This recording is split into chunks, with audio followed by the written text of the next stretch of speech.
Airsound works in quite a different way to conventional stereo, and also very differently to surround sound as well.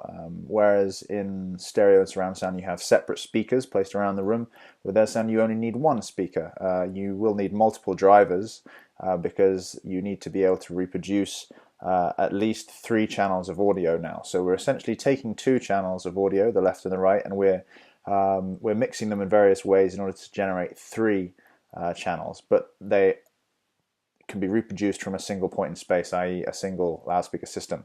So in Airsound you've got the front channel, which is also called the mono channel, the sum channel, or the middle channel, and this is literally just the sum of the left and right channels in the original stereo file. When I say it's literally just that, we are doing in Orbit Sound products, we are doing some other signal processing as well, but that's essentially what the principle is behind the front channel in Airsound. The left and the right channels now, which are reproduced by loudspeakers facing sideways or perpendicular to the front-facing loudspeaker and in opposite directions, are called the side channels or the difference channels. And these are the differences between the 2 channels in the original stereo file. So out of the left driver in your loudspeaker, as you're looking at it, as you're listening to it, that left driver will be producing left minus right, the left channel minus the right channel, and the right hand side of your Airsound product will be reproducing right minus left. And the idea is that you can do this from a single point, and that you don't need multiple loudspeakers in order to achieve this. So this slide on how it works really goes into, sets out the detail of that, and it talks about how the front channel is essentially your mono image. Now, often when you listen to radio, depending on the quality of the broadcast and depending on the nature of the broadcast, you might be listening to a mono signal, and in which case that could actually have originally been a stereo signal that has been mixed in the same way that Airsound mixes the left and right channels to produce that mono sound. So it's usually everything that's important, the really important information is going to be loudest in terms of its mono content, in terms of what is shared between the left and the right channel. Not what is independent to the left and right channel, but what is shared to the left and right channel.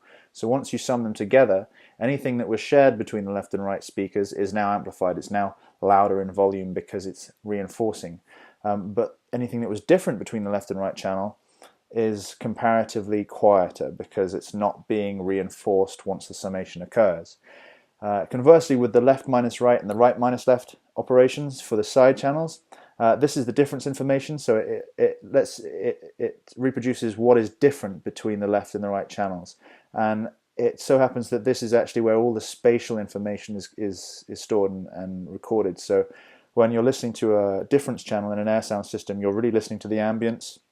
You're sometimes listening to hard-panned sources, and a hard-panned source might be, say, an electric guitar. They might have panned it hard left, or some effect. If you're watching a movie, it might be a source that's off to the left of the screen, and that will be reproduced by your left minus right and right minus left channels.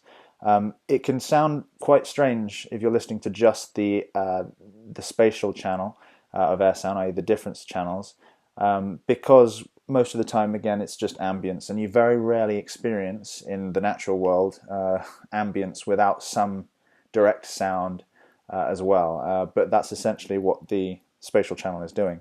Now, again, because we can do this from a single point, and because the left and the right channels are essentially reproducing the same information, i.e. the differences between the left and the right channels and the right and the left channels, it's essentially exactly the same information, but one is phase reversed.